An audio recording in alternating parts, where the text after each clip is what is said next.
आनंद पाटील साहेब बोलले.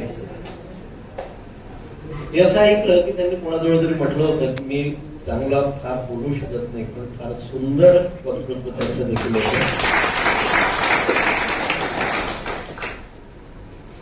एक गोष्ट नेहमी लक्षात घ्या, आजचा हा कार्यक्रम कदाचित फक्त एका विशिष्ट हेतूच्या निमित्ताने आपण केलेला आहे. पण जे ट्रॅफिक, त्यानंतर कुठेतरी सर्वांना सुविधा मिळावी, त्यानंतर प्रत्येकाचं आयुष्य फार महत्वाचं आहे, त्यामुळं प्रत्येकाला कुठेतरी सुरक्षितता लाभावी, हा एवढा उद्देश आहे. पण लक्षात घ्या, ह्या जगामध्ये तुम्हा सगळ्यांना पाठवलं, तो जो कोणी नियंत्रण करताय, कोणी त्याला श्रीराम म्हणतो, कोणी श्रीकृष्ण म्हणतो, कोणी अल्लाह म्हणतो, कोणी येशू म्हणतो, कोणी त्याला गौतम म्हणून म्हणतो, कोणी त्याला महावीर म्हणून संबोधतो.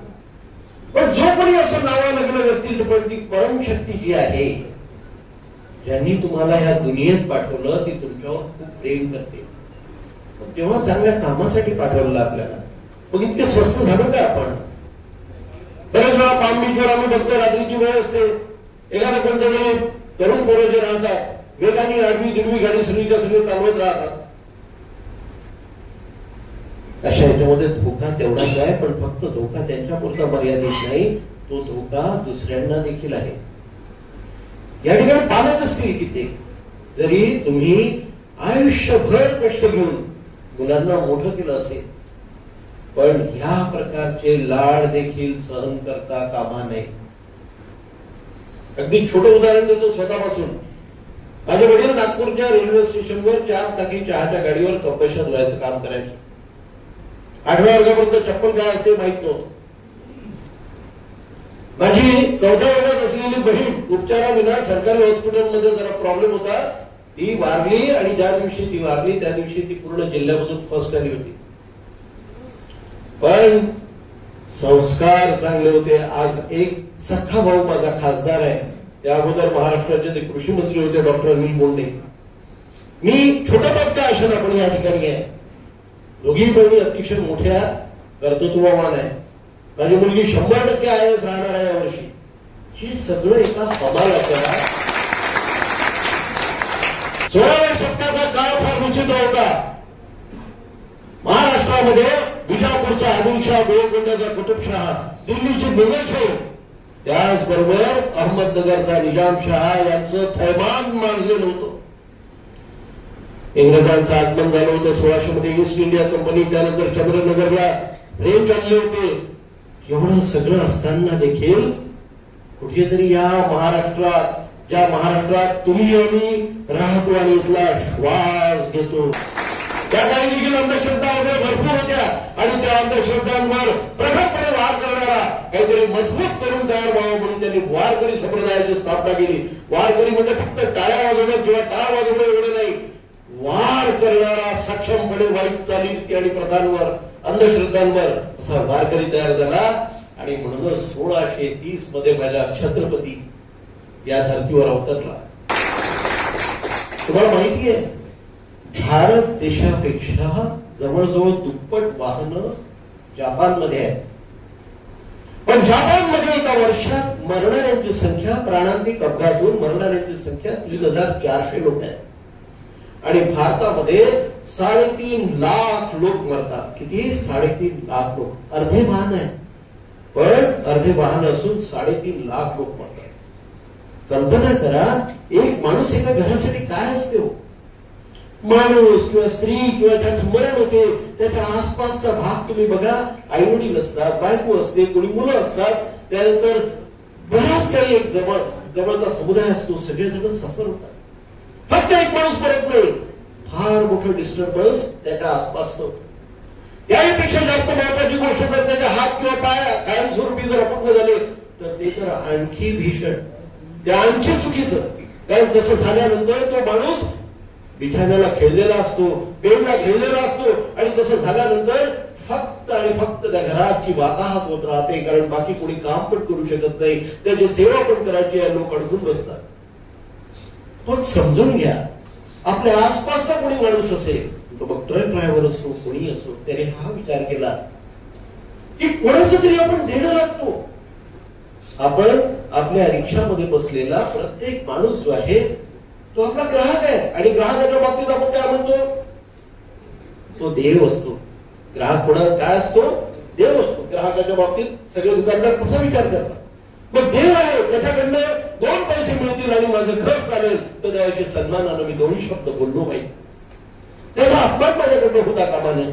ह्या बेसिक गोष्टी आहेत. आणि ते करत असताना कानाला काहीतरी आतमध्ये काहीतरी लावलेलं आहे किंवा फोन घेतलेला आहे आणि कसं तरी ड्रायव्हिंग करतो. अरे एखादा खड्डा थोड्या वेळापूर्वी कुठला ना कुठला खड्डा वगैरे कुठल्या गोष्टीसाठी खोदलेला असेल, तुम्हालाही कल्पना असेल, जाताना बरोबर होता रस्ता आणि दुसरा दुरुस्ती चालू आहे, मोठा अपघात होऊ शकतो. काळजी घ्या. आम्ही लहान होतो ना तेव्हा आमच्या पाठ्यपुस्तकात एक मस्त प्रार्थना राहायची, भारत माझा देश आहे, सारे भारतीय माझे बांधव आहेत, India is my country, all Indians are my brothers and sisters, I love my country. मी माझ्या देशावर प्रेम करतो. तुम्ही आम्ही बंधुत्वाच्या नात्याने बांधल्या गेलाय. ते आनंदराव आहेत ना, हे किती मोठे असले तरी माझे भाऊ म्हणून लागतात. तुम्ही सगळेजण आहे ना, कुठेतरी आपण बंधुत्वाच्या नात्याने बांधल्या गेलो. म्हणून म्हणतो, रस्ता चुकलेला जर माणूस असेल, मूळ रस्त्यावरून कुठेतरी बाजूला गेला असेल, तर एक नागरिक म्हणून, एक चांगला माणूस म्हणून आपलं कर्तव्य आहे की हळूच जाऊन त्याचं बोट प्रेमाने धरणं आणि त्याला पुन्हा आपल्या चांगल्या मार्गावर आणणं. हे जर करू शकलो तर आपण माणूस आहोत म्हणता येईल आपल्याला. हो नसेल, पण मी आताच सांगितलं, India is my country, all Indians are my brothers and sisters, I love my country. प्रेम करता, भारत मातेवर प्रेम करता. जेव्हा भारत मातेवर प्रेम करतो, या भारताच्या मातीला आपण आई म्हणून बनवून घेतो, तेव्हा आपली मॉरल रिस्पॉन्सिबिलिटी, नैतिक जबाबदारी ही आहे की वाम मार्गावर जाणारा, चुकीचा विचार करणारा त्याला देखील अत्यंत प्रेमाने त्याचं बोट धरून त्याला मूळ चांगल्या मार्गावर आणणं.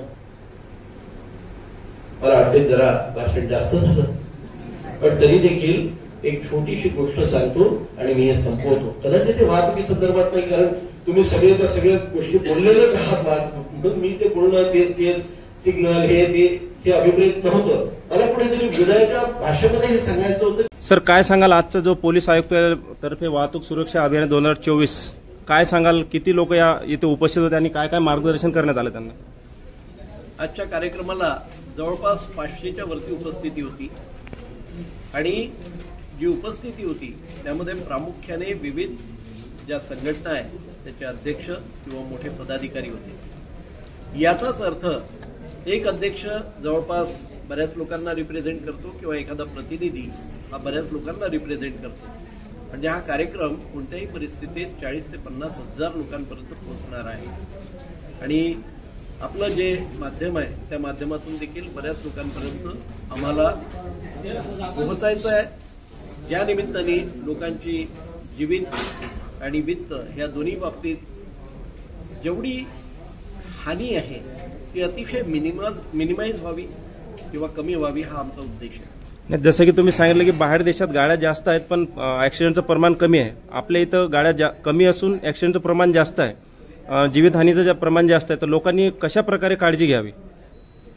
अवेअरनेसच्या प्रोग्रामच्या मागचं मूळ उद्देशच तो आहे की जिथे आपण कमी पडतो त्या ठिकाणी ती भरपाई व्हावी, लोकांमध्ये अतिशय जागृती व्हावी आणि त्या जागृतीच्या माध्यमातून लोकांपर्यंत सुरक्षिततेचा संदेश पोहोचावा.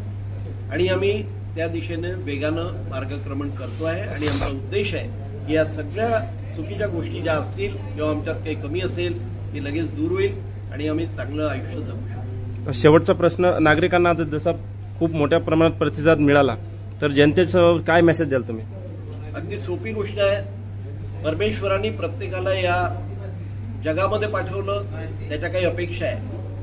विनाकारण ऍक्सिडेंटली आमचं आयुष्य आणि आमच्याबरोबर आमच्या चुकीमुळं दुसऱ्याचं आयुष्य संकटात घालणं हे कधीही वरच्याला आवडणारं नाही. त्यामुळं आमची फक्त एवढी इच्छा आहे की आम्ही जेवढा प्रयत्न आहे त्यापेक्षाही जास्त प्रयत्न करण्याचा प्रयत्न करू, परंतु कोणत्याही परिस्थितीमध्ये सुरक्षिततेला अगदी परमोच्च प्राधान्य आम्ही देत आहोत.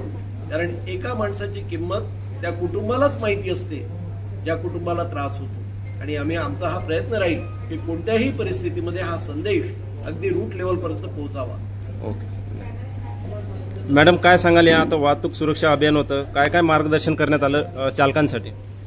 सुरक्षा अभियान नवी मुंबईमध्ये 15 जानेवारीपासून ते 17 फेब्रुवारीपर्यंत राबवण्यात येणार आहे आणि त्याकरिता आमचे माननीय पोलीस आयुक्त, माननीय डीसीपी ट्रॅफिक सर, माननीय एसीपी यांच्या मार्गदर्शन व संकल्पनेतून आपण जास्तीत जास्त वाहन चालकाने याचे नियम पाळावेत आपण शासनाने दिलेले, याकरिता कार्यक्रम आयोजित केलेला आहे आणि चालक लोकांना हॉस्पिटलमध्ये वगैरे जायला वेळ नसतो आणि गेलं तरी फार खर्चिक असतो.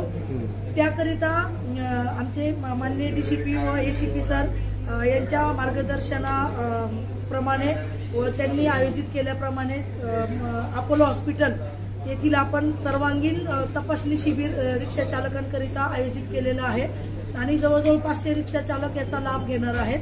तर आमचा एकच उद्देश आहे की सर्वांनी वाहतुकीचे नियम पाळावे. जे वाहन चालक आहेत त्यांनी विना आजार सुरक्षित राहावं, कोणते आजार होऊ नये आणि त्यांनी नियम पाळावेत आणि त्यांनी जनतेला आपल्या स्वतःबरोबर जनतेची सुरक्षा करावी, याकरिता आमचा हा कार्यक्रम आम्ही ठेवलेला आहे.